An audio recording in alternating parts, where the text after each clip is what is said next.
Hello. Among all the tips and the various videos that I'm doing, I thought it might be just fun to have a go at doing an American accent. Doing other accents is fun, and it's one of the reasons I'm interested in accents because I like trying to do them.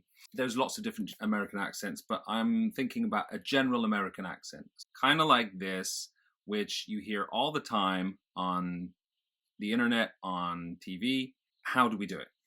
The first thing I think about when I think about how to do an American accent is how it feels different. What I think of is when I speak normally, my voice is coming from here. I feel like it resonates here in my chest and in my throat, and it kind of comes out of me here. And then when I speak in an American accent, I feel like it's coming from here.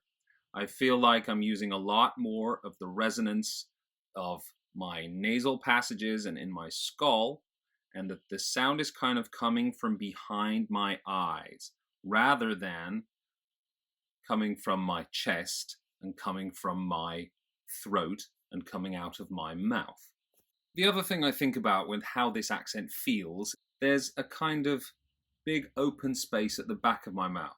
When I open my mouth, this big open void is created up at the back. So instead of saying how are you, I've got this sort of opening right at the back going behind my eyes. How are you? Honestly, I'm doing great. Thank you. And that's all that space opening up at the back. I'm filling that up. It's sort of more coming from my face, and it's inhabiting a space sort of at the back of my head. Now, technically, what's happening in a general American accent that's very different from the way I usually speak, my normal British accent, is that my tongue is higher up at the back for the American accent. When I'm speaking in my normal British accent, it's quite sort of flat at the bottom of my mouth. But then I let it go higher and sort of pushing up at the back to get the more American sound. So if I put the tip of my finger sort of on the middle of my tongue, not so far I'm going to make myself puke, but there, in my normal accent, it's not pressing up against the roof of my mouth at all. But when I switch into American, then there's a lot less space at the back of my mouth. So I'm squishing, trapping the tip of my finger against the roof of my mouth, like this. And it's really sticking to the edge. Whereas if I'm in my British accent, I don't have that contact all the time between the roof of my mouth and the middle of my tongue. So that's a general sort of difference of the feel of it for most vowel sounds, because most vowel sounds between a British accent like mine and a general American accent aren't that different, apart from the fact that this tongue is higher up. There are a couple of big differences. The classic British English, oh, as in I'm going to pop to the shop. Nothing like that in general American. We don't make our lips round into a round shape like that and drop the jaw to go, oh. Let the lips be relaxed and floppy, and then it's ah. I'll pop to the shop and buy some chocolate, rather than I'll pop to the shop for some chocolate. Some words that have an or sound in them, they're like law and draw, become law and draw. So we're not pushing the lips forward, law. We're just opening the mouth, letting the lips relax, and dropping the jaw a bit to go ah, the draw, and a court of law. And then another big difference, of course, is the fact that the technical term is rhoticity. The American accent, general American accent, is rhotic, which means every time there's an R in the spelling of a word, you pronounce it. So I parked my car, whereas in the British accent I speak with, it is non-rhotic. So we don't pronounce R's every time they occur in a word. We pronounce them when they come before a vowel sound, like run or rope, but we don't pronounce them if they come before a consonant or at the end of a word.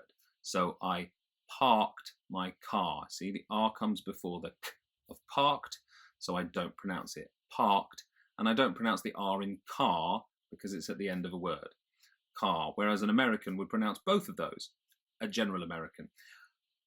I parked my car. Then when it comes to syllables, if you have a T sound with a syllable after it, Then in my British accent, I would say the T, so I'd say better. But in a general American accent, I'd make that more like a sort of a very quick D, so like better. And if I had a T in between an N and a vowel sound, like international, that becomes sort of swallowed, international. And then if I have a T similarly, where there's a T sound and then an unstressed syllable, like a word like button or Clinton, in my accent I pronounce the T, button, Clinton, and in a general American, button, Clinton. I'd sort of I'd sort of hold my tongue against the roof of my mouth where I'd be pronouncing that T, and then I just make that little sound in my nose. Clinton, button. The other big difference that I can think of is that there's a sound, the technical term is a yod, a little y sound that creeps in between an N and a vowel, so in a word like new, or a T sometimes, like a word like intuitive or tuition. There's a y sound, tuition, or a word like duty. There's a little duty, or due, as in the rent is due. And a general American accent, you would not have that y sound, so it would be new or intuitive, tuition, duty, and do. Then, of course, there's a few little quirks about certain pronunciations of certain words, and I can't think of a hard and fast rule for remembering which is which. Words which we would pronounce as 3 syllables, say like secretary, primary, secondary, they get an extra syllable. So you get secretary, primary, secondary. And then there are some words where there's just, as I say, there's just little, feels to me like little quirks. I don't think there's any big system for remembering these things. Process, process, research. Traditionally, in a British pronunciation, you would say controversy instead of controversy. So you hear most people these days talking about a controversy.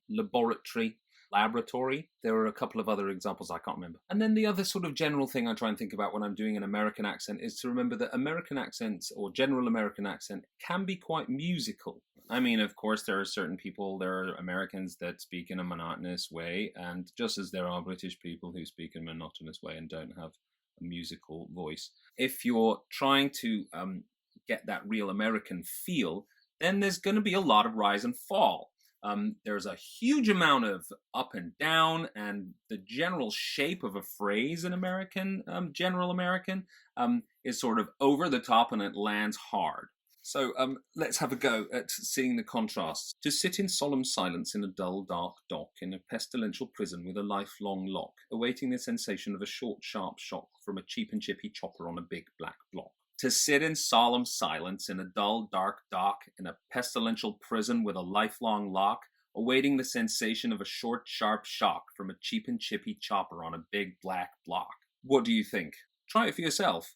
Have a go. What I would love is for you to try out an American accent using what I've just shared with you, and hear the results. Get in touch with me, share your recordings. I want to hear how you sound, or leave a comment in the comment section. And of course, as we always say in these videos, please hit subscribe, please like this video, and you'll get more like this and more maybe straightforwardly useful, less frivolous tips and other videos as we go on. Thanks for watching. Bye.